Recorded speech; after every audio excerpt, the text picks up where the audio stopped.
guys. Hey, Dad. Yes, son?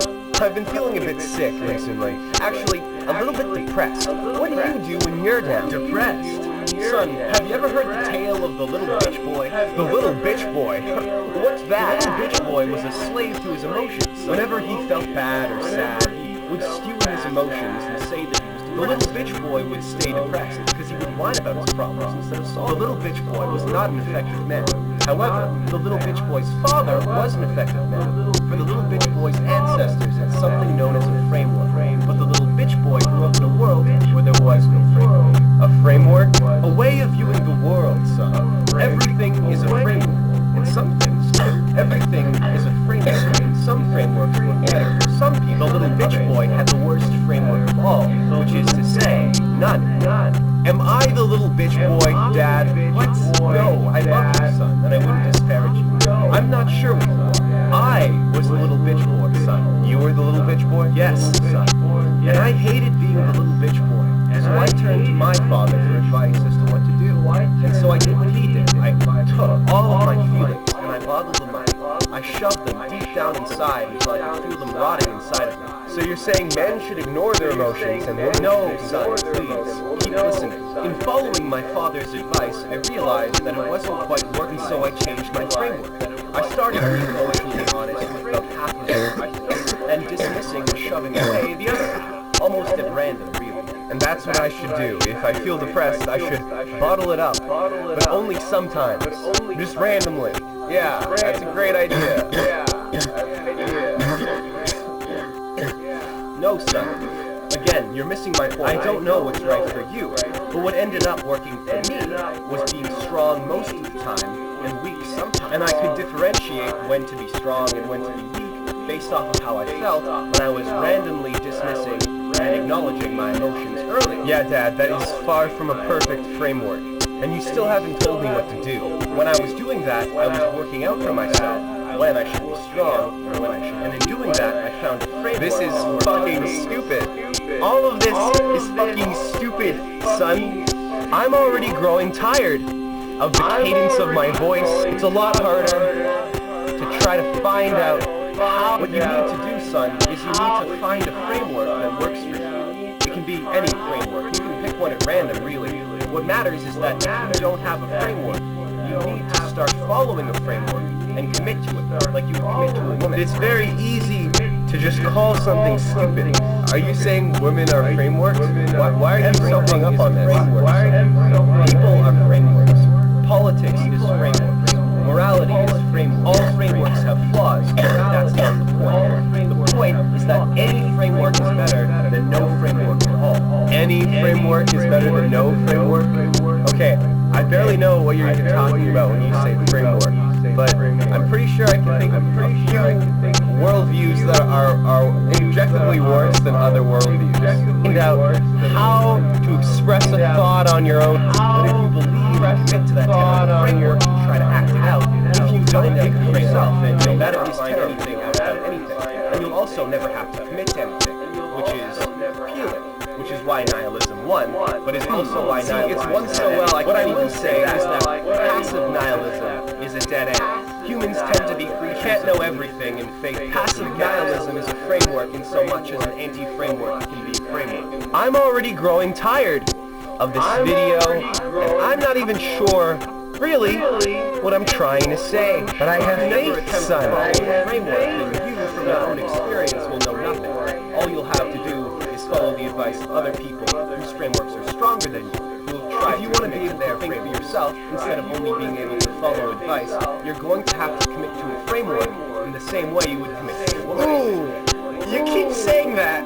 It's not a good look. It's not a good aesthetic that you've chosen as an example here. When I met your mother, I never thought that she would be the perfect woman. Realistically, there is an infinite number of possible women that I could have, and all of them would have had their pros and cons. But the point isn't to find. I knew your mother was a good choice, but I also know that you can find the perfect woman, but without commitment, and you can be perfectly committed. But if you're committed to a terrible woman, then that won't matter either. You are far too hung up on women as frameworks. Son, it is painfully easy to deconstruct as you are doing now. It is much more difficult to posit something and have it be challenged. I'm using life partners as an example, but You could say the same with jobs or hobbies or friends. My point is that it's a lot harder to believe than to disbelieve. But in believing, you make yourself stronger, or at the very least, more defined in a certain direction. Faith makes you more defined. Commitment makes you more defined. Yes, you can be defined by negative frameworks, that's definitely the case. But if underlying your frameworks there is a meta framework that wants to find the best framework, then I have faith that you will orient yourself towards the framework that's best for you. The point is to not pick the proper framework that works for you on your first try, but to orient yourself towards the best framework that works for you based off of trial and error. Yep. Do you define that? No. This conversation isn't making me feel anything. It sounds like you're just wordily dismissing my feelings. This framework, it's just another framework, right? Like, why do you waste so much time thinking about this stuff? Why couldn't you just give me some normal advice? Maybe I'm trying to work some things out here myself. And yeah, I think saying I've thought about this too much is a fair point, but within the context of this conversation, you have asked me for my thoughts, and now I'm going to give them to you. You wouldn't be here if you weren't at least interested in it. A fourth wall break is not clever anymore, Dad. You have to get with the times, geez. But this one, right now, is to me. I'm aware, and that's what matters. And yet I choose the construction out of the deep. I could say that is the reconstruction, or I could say, and perhaps faith in this point, that there will be one. Well, what if I don't want to be the fun? What if I don't want to play by the rules of the framework, huh? What if I want to just play with amorphous blob, ever-changing, impossible to pin down or criticize? Don't forget impossible to love, son. This is the attempt to reconstruct. You must choose to make sense of things yourself, or else you'll be possessed by a framework that is stronger than your own. I think I get it, though I still have a suspicion here that this can be easily interpreted as terrible advice. It's not exactly advice, my son. It is meta-advice. Be open to changing your mind, but not so open that you throw away a good woman, and not so closed that you hold on to badly. Well, I don't want to do that. I don't want to play this game. Having no framework, can't choose to not play the game. Don't actively choose to adopt a framework, then one will actively choose. You're not my biological son.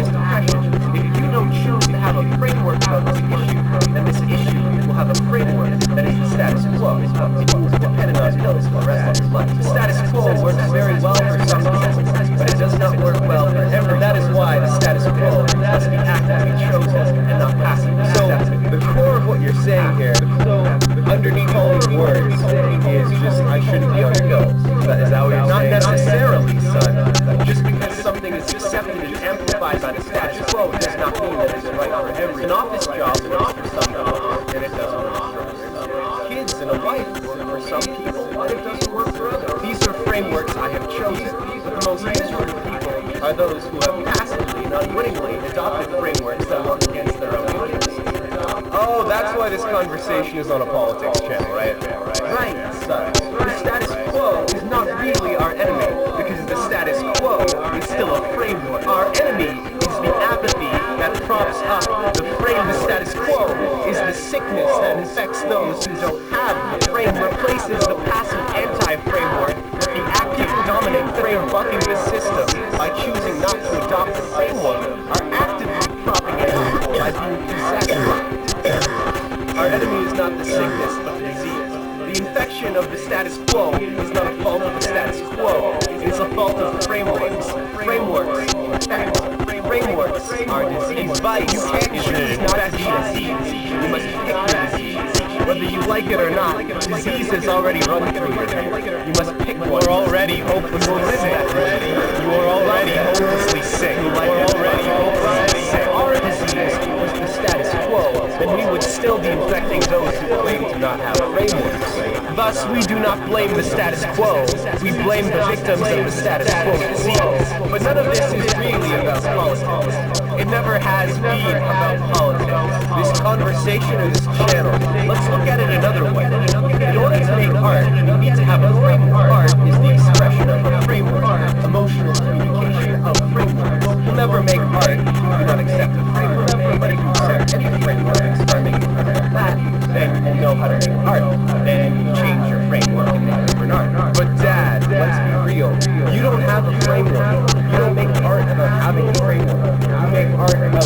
having a framework. You make art about being passively consumed by stronger frameworks. That's a fair interpretation, son.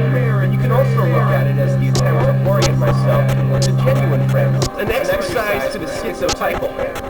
Schizotypal? So this is just advice for the mentally ill then? We're all mentally ill now, son. What happens when the frameworks dissolve?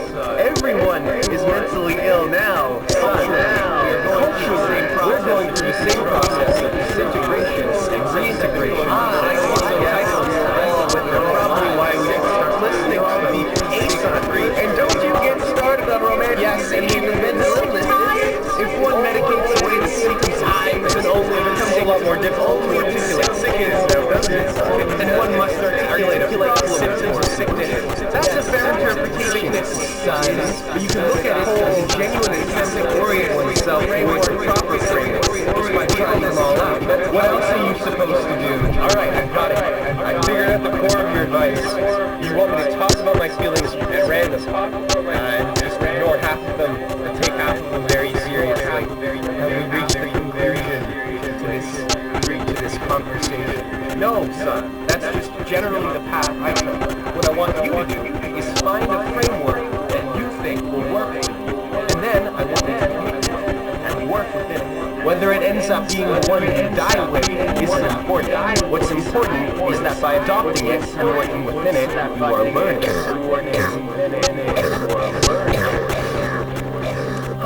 Okay, I think I can do that. I hope you can, my son. So I've been sick for a while now, and it's why the only video I've produced in the last 2 weeks is 30 seconds long. But I've also been sick for a while now. I still want to talk to you, because I think that me talking to you is still going to be important, because it is important to me. Because when I look at you, when I see what I've made, I see something beautiful, and I lose sight of beauty too. And all this talk of frameworks and meta-advice melts away in the face of beauty, and you stop wondering if you're a meta-modern man and just start being a man. All this talk, open thought, and meditation on meditation,